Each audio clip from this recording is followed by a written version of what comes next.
Chapter 11. Addiction. Addiction is a term we often hear, and it usually has a negative meaning. But what does it really mean? Before we dive deeper, let's take a moment to look at where the word comes from.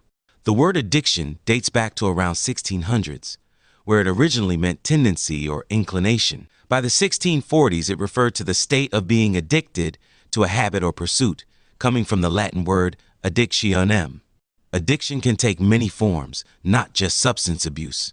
For example, people can become addicted to activities that are generally considered healthy, such as exercising or maintaining proper hydration. While these habits can be beneficial, they can also become problematic if they lead to an unhealthy reliance on those activities for happiness or peace. When satisfaction from these behaviors becomes fleeting, it can lead individuals to make decisions that focus excessively on the behavior itself rather than their overall well-being.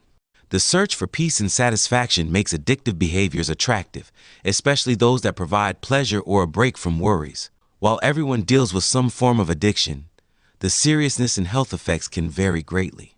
For example, addictions to tobacco and alcohol are often frowned upon by society and criticized by health experts due to their links to serious health issues. However, alcohol is particularly noted for its association with accidents and poor decision-making. The impairment caused by alcohol consumption can lead to reckless behavior and dangerous situations, making it a significant concern in many contexts. Harder substances like crack or meth face even harsher judgment due to their potential to cause fatal consequences and total disconnection from reality. Interestingly, even seemingly harmless things like soda, candy, and food can have significant effects on our brains and bodies, often going unnoticed. These behaviors, despite their different forms, share a common thread. They can exert a lot of control over our lives. Other compulsive behaviors, such as gambling, can lead to serious problems that affect not just finances, but also family relationships. Sex addiction can drain time, money, and emotional resources, impacting mental health and leading to harmful situations. People may also become unhealthily dependent on others, putting up with bad treatment while struggling to break free from the cycle. Addictions to anger, drama, blame, shame, fear, anxiety, control, and the need for validation are also common. So, what distinguishes vices from addiction? Vices are typically defined as indulgences or habits that are not inherently harmful and can be enjoyed in moderation. They provide pleasure or satisfaction, but do not create a dependency. For example, enjoying a drink or two spontaneously during a dinner with friends, indulging in a favorite dessert after a meal, or spending a few hours playing video games on the weekend can all be considered harmless vices. These activities bring pleasure and enjoyment without leading to negative consequences as long as they are done in moderation. However, if a particular vice or habit can lead someone into addiction, it may be honorable or even necessary for that person to do away with it completely. Not everyone can participate in the same habits, as certain activities may trigger addictive traits for them. For instance, someone who has struggled with alcohol addiction may find it best not to drink at all.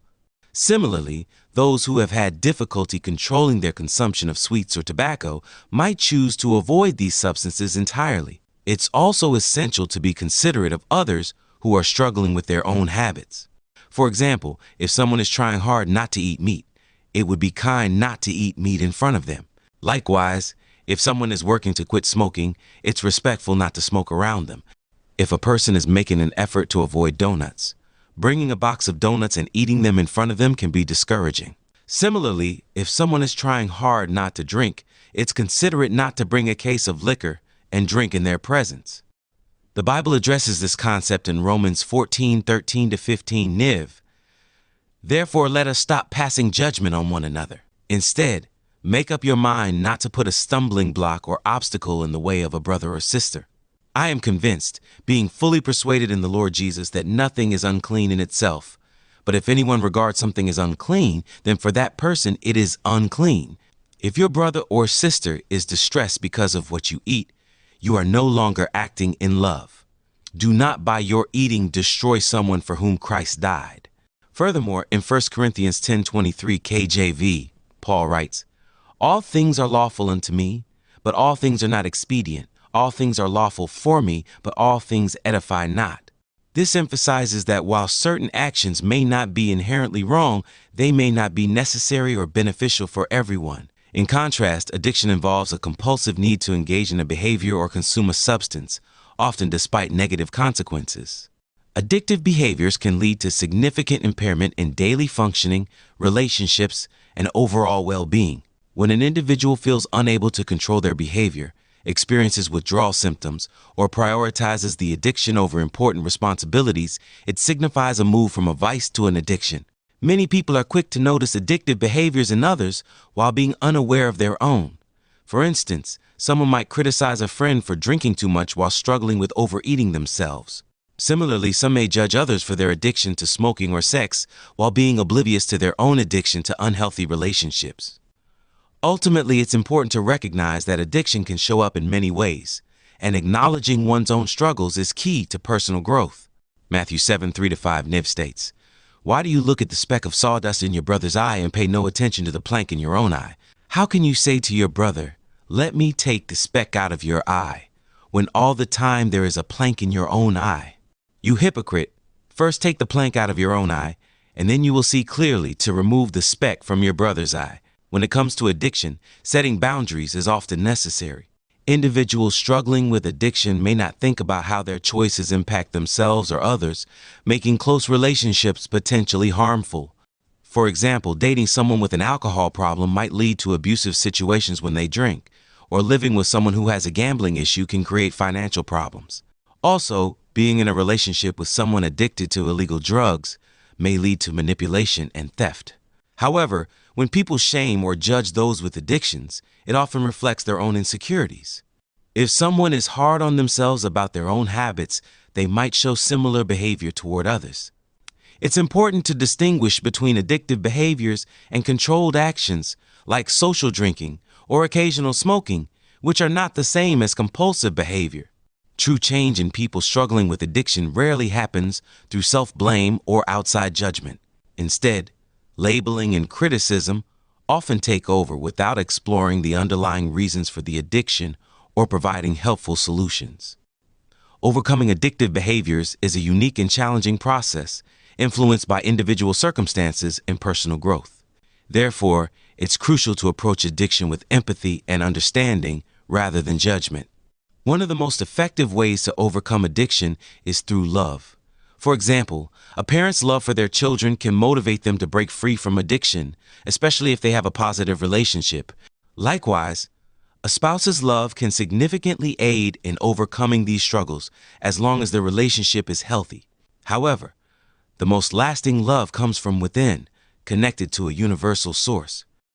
This love can be felt by simply being present in the moment, allowing stillness to fill your being, and sensing the love that lies within.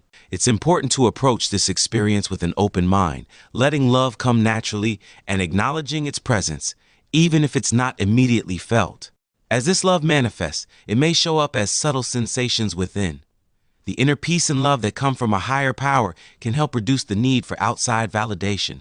Additionally, it's important to avoid self-criticism or shame when engaging in perceived vices, such as enjoying a donut, having a cigar, or indulging in a favorite movie.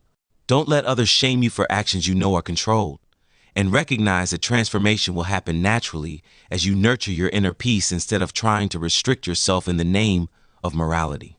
Furthermore, it's pointless to let others label you as bad or immoral based on a single action, like having a drink at a family gathering. Moderation and intention are key in all aspects of life. In conclusion, understanding the distinction between vices and addictions is crucial for personal growth.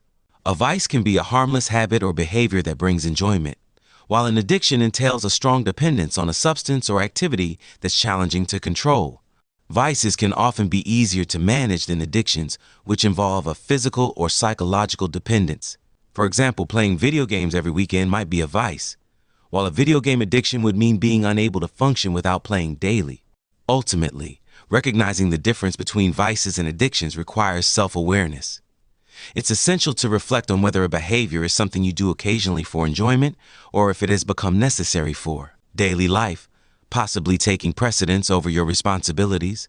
Before indulging in a vice or addiction, consider this exercise. Take 5 minutes to pause, focus on your breath, and observe your thoughts. Gradually increase this time to improve your ability to manage urges and regain control over your actions. This practice allows for more conscious decision making, empowering you to choose how to act. Additionally, fasting can be a helpful method for overcoming addiction.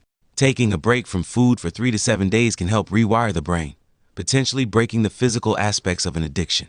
Remember to tackle each day as it comes and focus on the love within yourself rather than fixating on perceived flaws. By doing this, you'll cultivate self-acceptance and clarity, allowing you to engage with life in a positive way. Your identity is not defined by your habits or past choices. Those were made in specific moments. Your true essence is spiritual, and you have the power to become the person you want to be. The strength of a higher consciousness, rooted in love, life, and peace, can help you overcome addictive tendencies, let go of shame, and experience spiritual renewal. Philippians 4:8 KJV reminds us, "Finally, brethren, whatsoever things are true, whatsoever things are honest, whatsoever things are just, whatsoever things are pure, whatsoever things are lovely, whatsoever things are of good report, if there be any virtue, and if there be any praise, think on these things."